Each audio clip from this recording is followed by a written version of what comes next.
সিকিমে আমরা যাচ্ছি। এই রাস্তাটির পথ ধরে আমরা পাহাড়ি রাস্তায় আছি।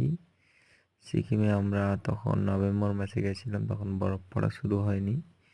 তো এখন আমরা পিকনিকে গেছিলাম বন্ধুরা মিলে।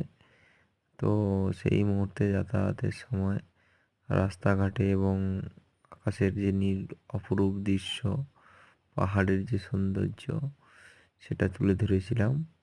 আপনাদের ভিডিওটা ভালো লাগবে, আপনারাও গিয়ে ঘুরে আসুন।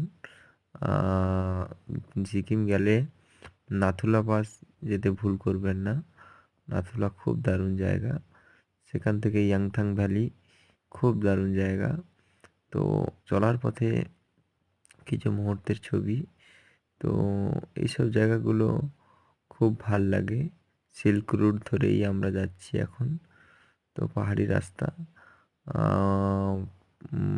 খুব উঁচু নিচু রাস্তা, কিন্তু আমরা তখন স্নোফল চলছিল না, রাস্তা আকাশ ক্লিয়ার ছিল। এবার স্নোফল শুরু হয়ে যাবে, চারিদিকে শুধু পাইন আর পাইনের গাছ। পাহাড়ি এলাকায়, আমাদের এদিকে সমুদ্র এলাকায় ঝাউ গাছ, সেরকম পাহাড়ি এলাকায় পাইন গাছ ভর্তি পুরো আকাশ এলাকা। দারুণ অপরূপ দৃশ্য।